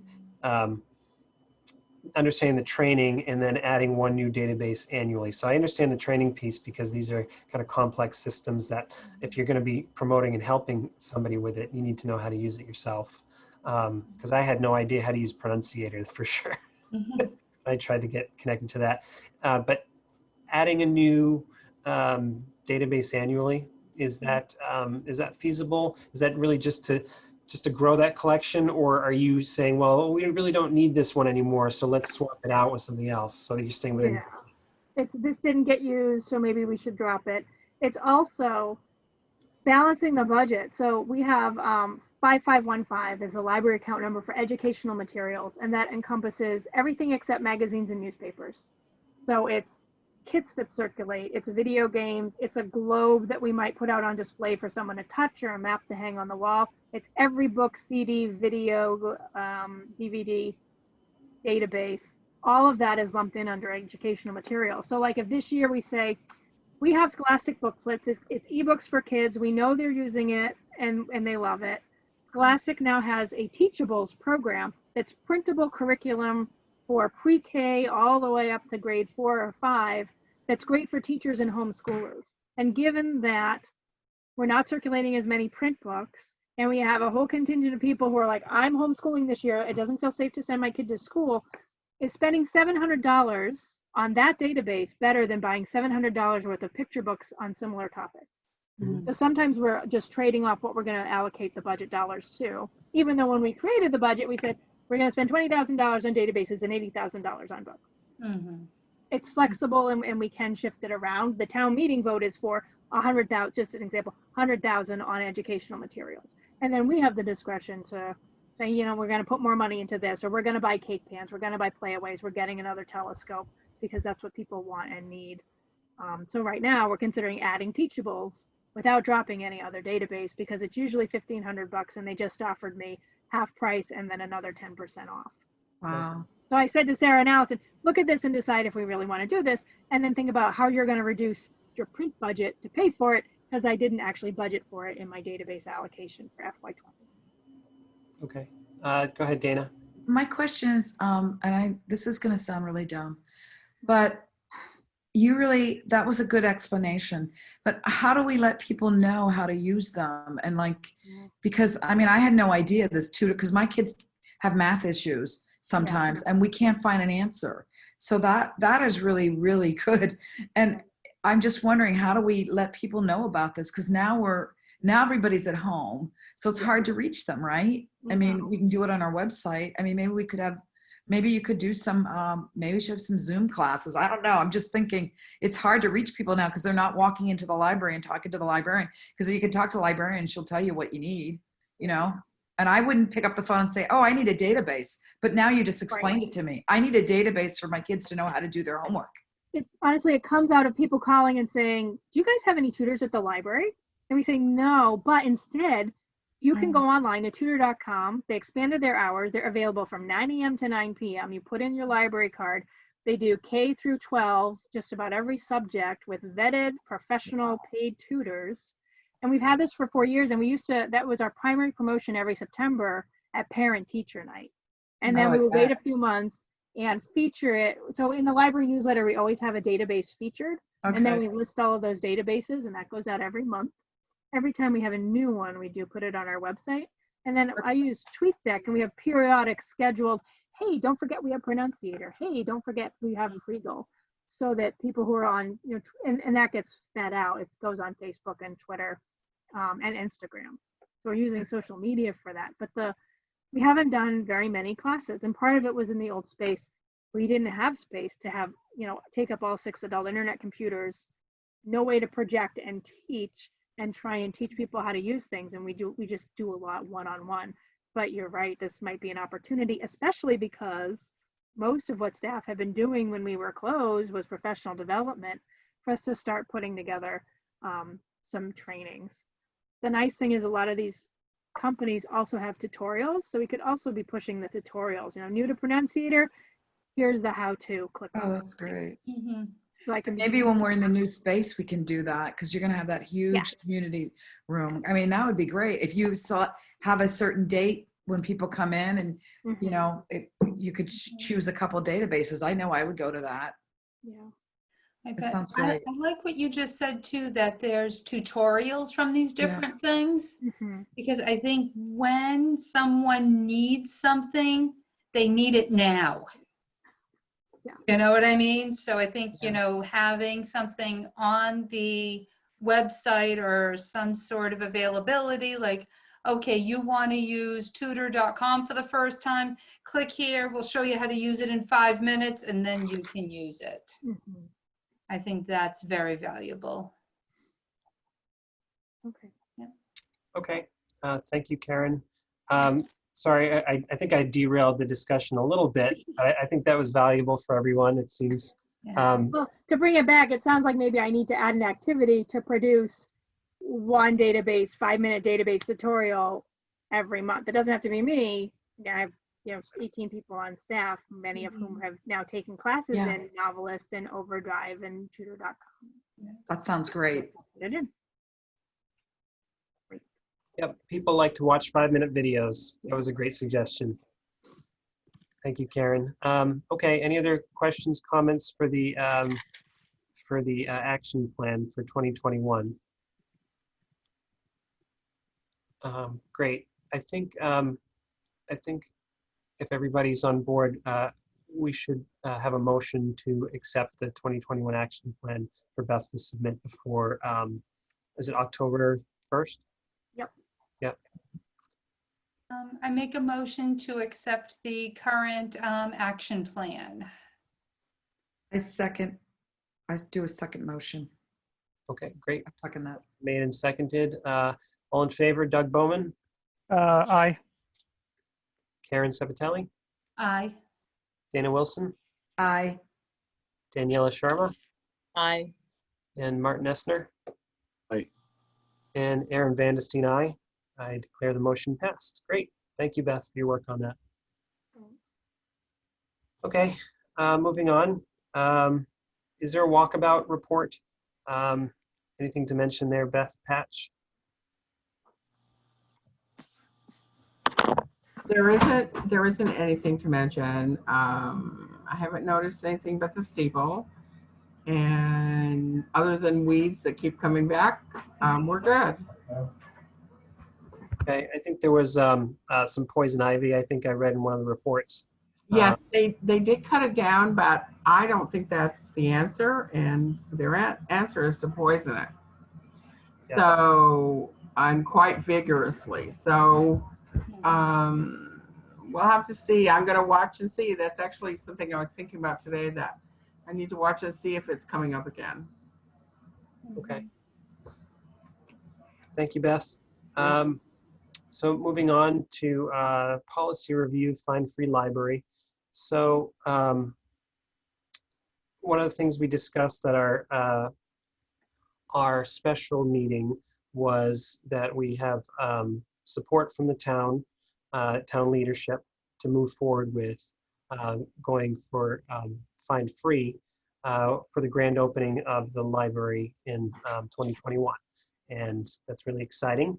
But we have a little bit of time to develop a policy for that, so that we can, review it, make sure it's going to work for the for a new library, and then we have to take time to vote and approve that policy. But one of the things that was brought up at our last meeting from Beth Galloway was, during the pandemic, fine collection really isn't conducive to, we'll say for one thing, social distancing, and also the librarians being in a building and can't interact face-to-face with the patrons to collect those fines. So it's been a difficult process. And so I asked the policy subcommittee, which right now is Daniela and also Beth Galloway, to come up with a motion for suspending fines during the pandemic. Of course, we don't know when that is, but I don't think you put a time limit on it, Daniela. No. No. Okay. So I don't know if you can share with us. Is it better that everybody can read through the motion and then you can make the motion? We can, decide if we want to vote it into. Let's read through the motion and then we can discuss a bit. Yeah, that would be good. Okay, great. So please proceed reading through the motion. Do you want to share it, Beth?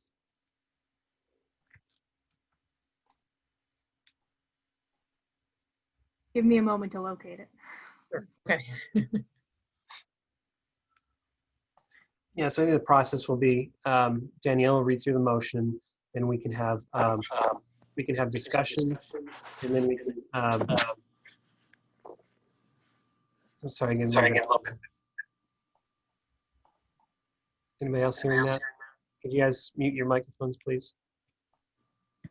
And then we'll make a motion and second it and determine if we want to vote that into action. So please, when you're ready, Beth. There it is. Okay, I will start reading. The Grafton Public Library Trustees move to suspend library fines, accruals, and collections during the pandemic to abide by social distancing guidelines. There are three main points to the motion. 1, during the suspension of library fines, patrons will not be required to pay for overdue items that are returned.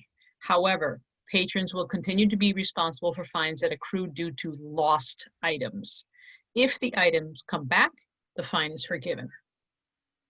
Point number 2, although fines are suspended, the library policies for unreturned items still apply. This also applies to damaged or incompletely returned items, which will accrue fees as per the library's discretion. Point number 3, consumable items such as copies or printouts will still have fees attached. And the final point, in lieu of fines, a voluntary donation can be made to the library gift account, the library capital campaign, the Friends of the Library, or the Grafton Food Bank during the months of July and August and November, December. And I just realized that there's 4 points instead of 3. I can count. Mhm. Thank you, Beth. Great. Well, thank you, Daniela. And so the reason why we wanted to take the time and write this out because in lieu of a proper policy for this, there's going to be a lot of, I guess, misconception or ideas on what fine-free means. So it was important to have something in place if we're going to say, we're temporarily suspending fines. So that's why, we did it in this method. But any, I guess Daniela's made the motion. Any discussion from the trustees?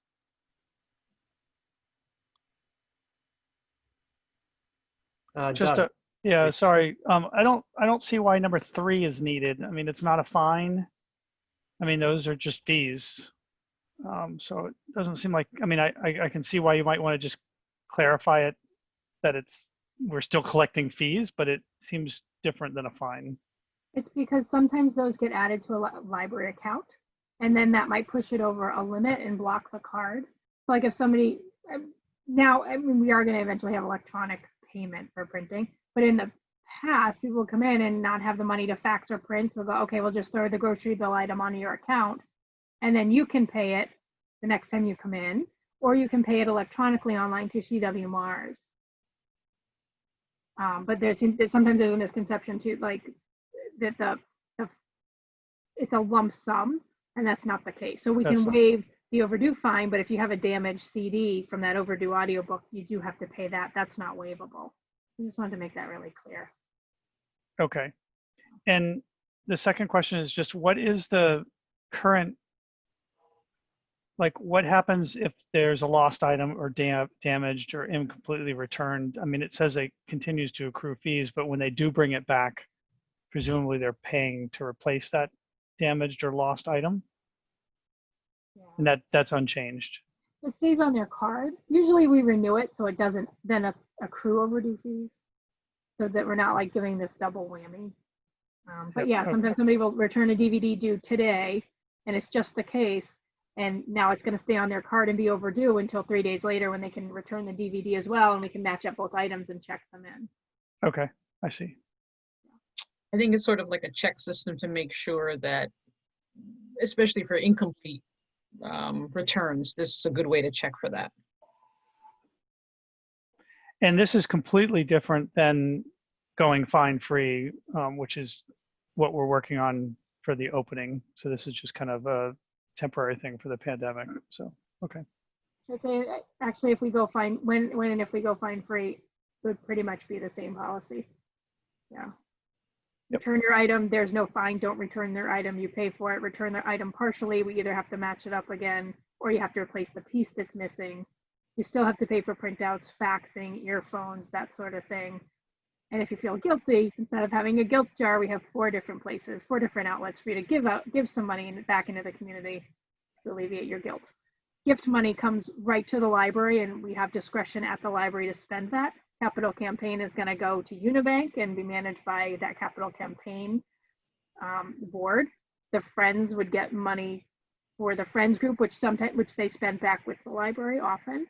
And then the food bank, we could actually do food for fines to the food bank year round, but we designated summer reading because you can earn a badge. And fall, Christmas time and Thanksgiving, they have a great need. Do you think it's worth it, as I'm thinking about, and I'm listening to Doug's questions too, and imagining people reading this, do you think it's worth it to start calling this late fine-free library policy? Because in a sense, we're really talking about being free of the late fines. So people don't get confused like, oh, okay, then, no money is needed almost ever. And having to qualify that, several times. I'm just trying to think about how to educate others on this. Yeah, so perhaps you call it late fine forgiveness is probably a better term for it.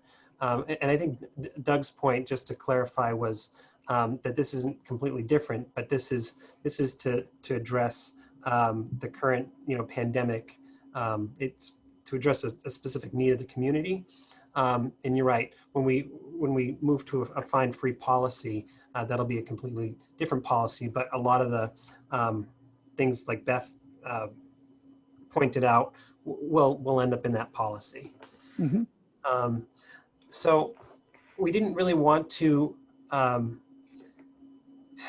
put too much in here that is already kind of spelled out in other policies with the library, which is why number 2 is written the way it is. The library policies for unreturned items still apply.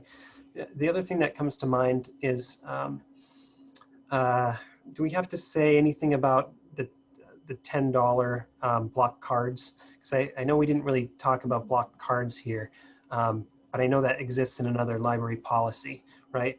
So, With no, so so there's another meaning of the word policy, right? There's these computer policies that CWMRs applies that actually regulate how each individual library accrues their fines, because some libraries the pricing is different, or some have no fines. So CWMRs would institute the fine-free piece. Basically, everything that's overdue isn't going to accrue. So you get to that $10 block when you have an item that's way overdue and becomes lost or missing. So I think that, I don't know that we have to say anything about it in here. Mm-hmm. The block does not go away. It's just the block is not from overdue fines anymore. It would be due to lost items or unpaid fees, like missing DVDs, or the CD was returned. Like there's a standard charge if you return an audiobook without one CD. It's $3. Mm-hmm. So I guess maybe that's why number 4 is important, because people may have a block card of $10 Right. because of printouts, for consumables or something that they accrued. I mean, we're not going across the board and wiping out all the fees and block cards, correct? I don't believe we're saying that in this. We're not, but I think when there are sometimes individual case by case things. Somebody, they lost their job and they don't have any money, and honestly, I'm not going to be able to say, well, you have $10 in printing fees, you can't use your card anymore. Like, we're just going to wait. Yep. In that case, but it'll be individual and not across the board. Yep.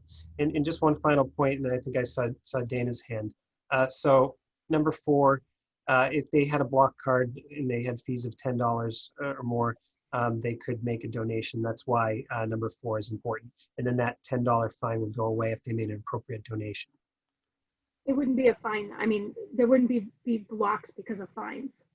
So really, this is just about, hey, we took care of your fines, but you came to pay, and you still have $10 in your hand for overdue fines, and you want to do something with that $10.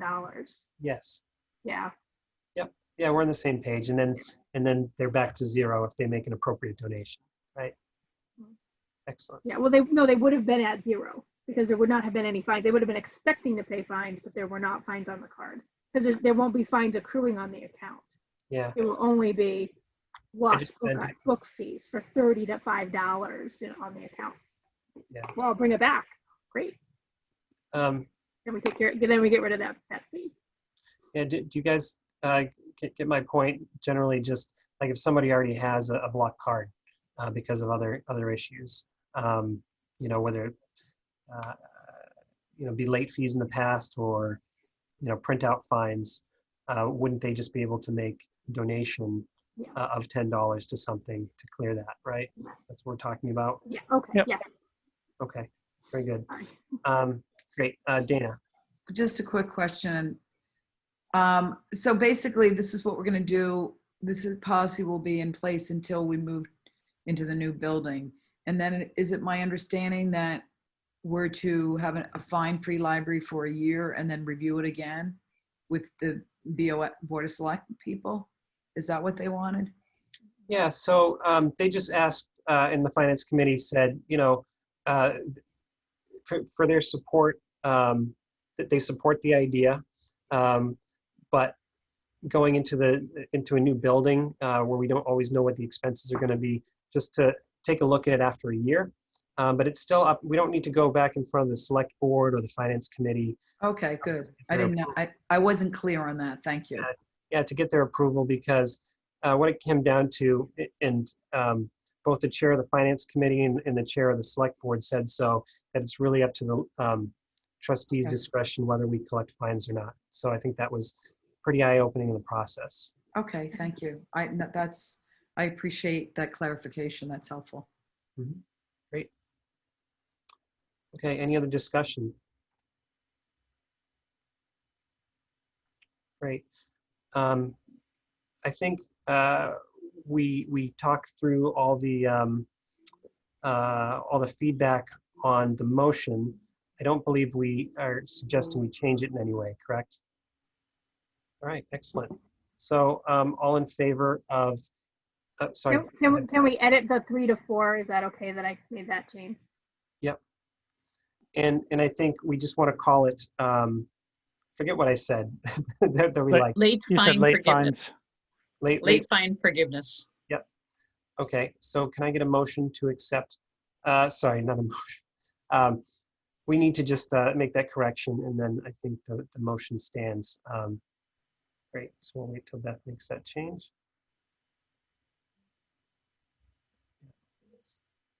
Okay, So great. just to be clear, fines are only for late items. So late is inherent in the word fine. But where else would you like me to change it? No, I just think that the policy name should just be called. I think that's good. Because what you're saying is if you lose your book, you're still going to pay for it. Not unless you really can't. Okay. But late fee forgiveness or late fine forgiveness. Yep. It's not a policy, right?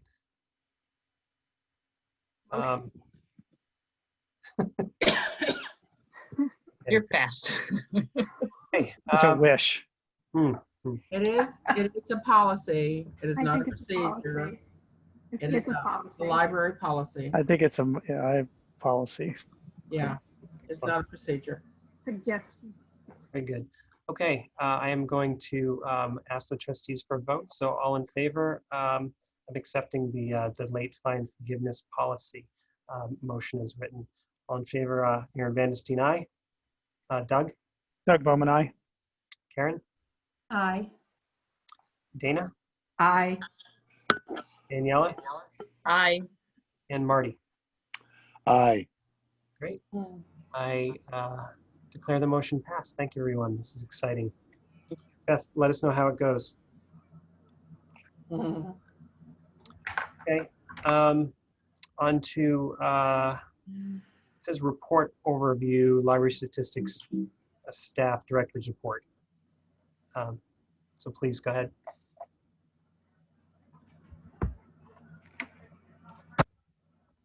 Apparently I edited everything but the name of the report, which is a PDF, and I can't change it to August, but this is actually the August statistics. 690 curbside pickups. We had 392 in July.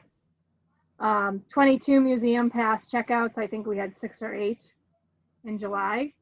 Ebook circulation continues to surpass print material circulation. We had 2,739 physical items go out in August and 6,712 ebooks. You can see this, the circulation stats for 9 months through the year. The blue is ebooks, orange is physical. We added 668 new items and gave out 17 new library cards. This week we switched over to a form. We were using a Google form for people who wanted to request a new card, and we switched over to something through Evergreen. So they put in the information and we just approve it and it automatically plugs into the Evergreen circulation system instead of staff having to hand type it. So it's fantastic. Beth, does library cards mean new people? New people, right? Brand new accounts, brand new borrowers. Yeah. That's incredible, I think, during the pandemic. Yeah. Very So, interesting. people who request the form online, it's limited to a digital card, so they can use all those fabulous databases that we talked about, including Overdrive for ebooks and Hoopla for streaming movies. If they want to turn it into a card where they can take out physical items or request items or place holds, they need to show proof of residency in the state, basically, or identity. So we can either have them send a picture of a piece of canceled mail, their utility bill, their license, whatever, directly, to the library. Or we can set up a Zoom session where they can hold it up, and then we'll take that new physical card and put it out in an envelope with the books that they've requested. And people who've lost cards too, you can't find your card anymore, you just really love this new design and you want the key tag and card. You are giving up your number, but it is the same number for both of these pieces. So you can request for free in September only, and we've only got a few days left in the month, a week. I might come running in. I'm supposed to do it. Yeah, well, email, don't run in, email us. We'll put it in an envelope with some books that you might or might not have to pick up. I really think that's pretty incredible, 17, because I remember the people at Shrewsbury, this is like 6 months after their library opened, they told me they were getting 66 a month. So 17, that's a lot. We used to average 40 to 50 a month. And then we would do these library card drives in September and in May on site at the high school and middle school, and we'd see maybe 80 new cards in that month. So if we actually do every kid a card successfully over the next couple of months, you'll see those numbers continue to really go up. We answered 590 reference questions, not quite double from what we did in July, mostly focused on curbside pickup, operational, getting those new library cards, actual reference questions, and a lot of reader's advisory and hold. So we have people say, I have a 3-year-old and he or she likes, dinosaurs and trucks and princess books and outer space, or we need back to school books. And then the staff curate a bag of books based on the topic and the age and the interest to put out for people. So we did tons of reader's advisory and tons of holds. Questions primarily continued to come in through email, graftonlibrary.ma@gmail.com or info@graftonlibrary.org. And that way, that's the catch-all accounts where multiple staff are checking, so we can respond in a timely manner. We continue to experiment with Facebook for reference questions. Phone in person means that somebody asked me a reference question at home and I had to look something up and I counted it as a reference. Hey, Beth, could you put Beth Patch on mute, please? Or Beth Patch, could you mute, please? Thank you. Ben's being disrupted. We had our first completely virtual summer reading program. Thanks to Allison and Sarah and Heidi. We had 210 unique participants who did 2,300 different activities, earned 1,400, almost 1,500 badges. And those activities and badges earned them raffle ticket entries. So they might get 1 for an activity or 3 for some other activities where they had to do more, maybe 5 raffle ticket entries if they donated to the food bank and showed us that check. We had almost 10,000 raffle tickets earned. We picked 24 winners, all generated electronically, and they're getting gift cards to local businesses mailed out to them this week or next. All told, people read 170,000 minutes this summer over the 6 or 8 week program, which is just incredible. We offered 48 different online programs in August. Excuse me, gum ukulele, adult book discussion, lots of story times. The teen program in a bag counts as a single program, but it had 81 participants, kids who expressed an interest in something, stamping, clay, jewelry, whatever. And we gave them, books and materials to produce something. And then they take a picture of it and submit it back to us so we can see what they made. And we have 2 library volunteers. So that's the very short version. It's after 9 o'clock, so I'm happy to answer questions about what else we did, but we were very busy with curbside pickup and answering those questions. and serving our public as best we could remotely. Great, thank you, Beth. Any questions for Beth on the director's report?